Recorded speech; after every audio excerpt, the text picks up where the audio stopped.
Yeah, but you mean to say modern medicine is not good at all? Said that. I never said that. Modern medical quick fixes are needed for an emergency care, but quick fix only. See, supposing I collapse now here. I can't sit and do yoga and I'll say I'll be all right. Okay? Supposing I fall under a motor car, I can't. You know, I fell under an auto rickshaw the other day. I survived by the skin of my teeth. I thank the auto rickshaw fellow for saving my life. This fellow was dead drunk at 5 o'clock in the evening. I was going for a walk on the footpath. This fellow swerved the rickshaw because he wanted to avoid a bus and came right onto me and hit me. If you look at my leg, you will get shocked. You will not come to Kuwait. But I told Jiten I'm coming, so I came. And this, because see, this is, now I can't say I will do yoga and get it right. No. You have to do something, but I didn't do anything. But what I'm saying is modern medicine has certain role. But the percentage of people who benefit by that is 1% of the sick population. 99% of the sick population do not require modern medicine. It is used for money. I'll give you an example. One example will do. 55 million people in Europe do not go to work in winter because of what's called feverish cold. Simple disease, feverish cold. 55 million. Now these people don't require modern medicine. Do you know what they require? A good dose of ginger, garlic and pepper. And they'll be fine. Next day they can go back to work. What do we do today? We give antibiotics to them. Send them home. If you give antibiotics to a viral disease, your immune system changes and the immune cytokine response becomes Th1 to Th2. And most of the Th2s are either vasoconstrictors or bronchoconstrictors. So by giving antibiotics to a viral disease, we manufacture asthma. Is it good? Or we manufacture a heart attack in elderly people. See? Do you know the amount of people who die of nosocomial infection in the intensive care units? We created that, thanks to antibiotics.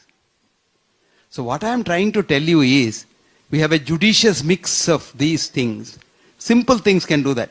A study in Canada showed when a doctor sees a heart attack in society, he will have seen 36,000 minor illness syndromes. There are 4 minor illness syndromes, which we don't even teach in medical college properly. Common cold, feverish cold, flu-like illness, and then sore throat. Simple things. Now a doctor doesn't know the difference. How many doctors can tell the difference between common cold and feverish cold? How many doctors know that the best treatment for sore throat is hot water? How many of us give antibiotics for a sore throat? This is the problem of modern medicine. I didn't want to go into that because, all that it will be a big another medical college class. Difficult. But if you are interested, there's a book I have written, What Doctors Don't Get to Study in Medical School. Read that book. This book was so badly condemned when it came out in India. They wrote this is a rubbish book and this fellow is a mad fellow, his English is not good, book is not good, blah, blah, blah, blah. And the book sold, all the copies were sold in 1 week's time, thanks to that review. Then it got published in London. And the British Medical Journal's editor wrote, this is not a textbook as claimed by the author, but certainly in my opinion, this is a holy text of medicine written by a prophet. It is still going on in the 5th edition. And Amazon is making sometimes money. When it's short supply, they say $900 for it. It's 245 rupees in India. It is selling. So these things happen. This is how commercial things. So my son sells that book in America for the same, some $20 or something like that. And through Amazon he sells it. Is he a doctor? No. That's the good thing. My doctor daughters don't believe me. He's an engineer like you. Yes, sir. Thank you, doctor. Doctor, here. Dr. Hegde, thank you very much for your enlightening speech. I would like to ask you about. I'd like to ask you about antidepressants for a long time and their benefits, if any. And I know that you are. What a beautiful question. What a beautiful question. Yes. You couldn't have asked a better question. This is $1 million question. Thank you. Let me tell you something. When the mind is not in the brain, how can you treat depression with chemicals?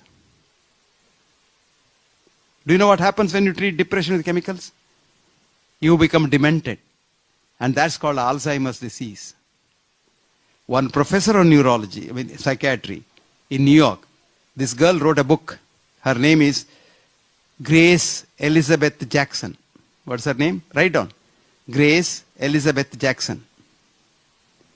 And the book says, Dementia, a drug-induced crime on mankind. Dementia, a drug-induced crime on mankind. Okay? And this book is selling like hotcakes and she has made millions. But she has been dismissed as a professor of psychiatry in the New York University because of writing that book. Please read Grace Elizabeth Jackson's book and it will tell you it's a very nice book. It goes into the chemistry of it. I mean, when the mind is not there, the best treatment for depression is social support, behavioral therapy, group therapy. Patients come out of it. You know what happens when you take drugs for depression on a long-term basis? The patient commits suicide. One of the side effects of antidepressant drugs is it stimulates the brain to commit suicide. Now most of the crimes, even homicides, are due to taking antidepressant drugs. I won't go further into it. One example is Germanwings plane was taken down by the co-pilot because he was on a heavy dose of antidepressants. I mean, go on and on and on, but that's a beautiful question. As a matter of fact, there is no scientific basis for treating mental illnesses with chemical drugs. For mental illnesses, only psychotherapy. For a mind which is not at ease, another mind at ease must set it in ease. Not a chemical molecule. Yes, sir. Doctor, most of the people now suffer from the diabetic. No, that's not a wrong. That's a wrong statement. Incidence of diabetes genuinely has not gone up, but we are creating diabetes. So, for example, in his area, you give that chemical for depression. What is that called? Thallium. Huh? Produces diabetes. Our friend takes statin. 40% of statin taking patients become diabetics in 1 year. So are we not manufacturing a lot of diabetes? I mean, of course we are producing obesity, which is one of the important causes of diabetes. Obesity is very rampant in the West. Even in this country I see almost every other person is obese. If at all the person already got diabetic, what is the solution? Without medicine, whether they can cure? That is very good question. Very good question. As a matter of fact, if you can control your diabetes without medicine, you will live 10 years longer than a non-diabetic. Did you know that? There's a study, beautiful study, Indian study, which shows that if you control your diabetes without drugs, diabetes can be easily controlled without drugs. Diet and exercise. Diet and exercise.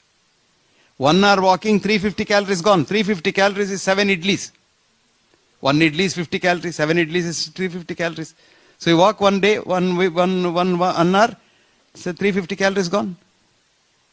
It's like, bank balance. You put more money, put less money inside and spend more money, there's less balance.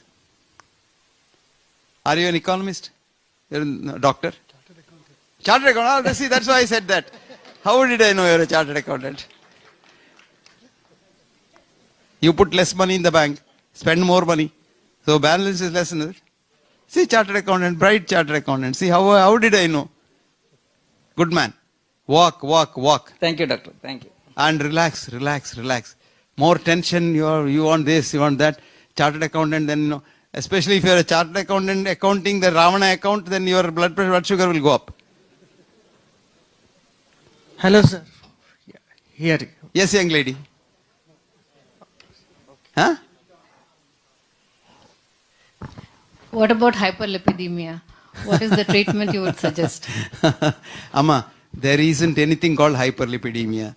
The more lipid in the body, the better for you. You live longer.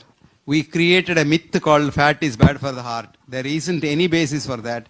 Now Americans are saying we are sorry for doing that. Now, you want USDA has put a 553-page document saying that Americans should eat more fat. They should at least have 2 eggs a day. And they should have more eggs and more green butter and more ghee and things like that. Who is this hyperlipidemia, the disease? It's a commercial disease. Why should you believe fat is bad? If you know, if you go back, it all started with the first study called Ansel case study. This man was given $100 million to study relation between fat and heart because already companies had drugs to lower fat. So this man created a study. He studied 22 countries and found there is no relationship at all. He can't write a no relationship having taken so much money. So he made a paper by eliminating country by country by country without telling any people how many countries he studied. He studied 22 countries, presented 6 countries and had some sort of a relationship. But there was this professor called John Yudkin in London in the 50s who had found out fat is very good for health and what was bad was sugar. So he wrote a book for you. You read that. You're an engineer, no? It's called Pure, White and Deadly. Have you seen that book? Pure, White and Deadly, John Yudkin. Now they demonized that man. They dismissed him, a professor of nutrition, London University. They removed his degree and they put him out of the GMC. And the poor fellow had to teach music to survive. And he has died. Now they say, oh yes, sugar lobby did this. And now it is found out, for your information's sake as an engineer, the sugar lobby paid 3 Harvard scientists $50 million to create the fat myth. But luckily all those 3 are dead now, so they can't be prosecuted.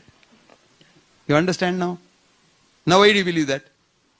So don't believe anything. Go into it. Don't you believe anything. Don't believe what I say. Find out for yourself. Don't believe what I say about bypass surgery. Go and find out yourself.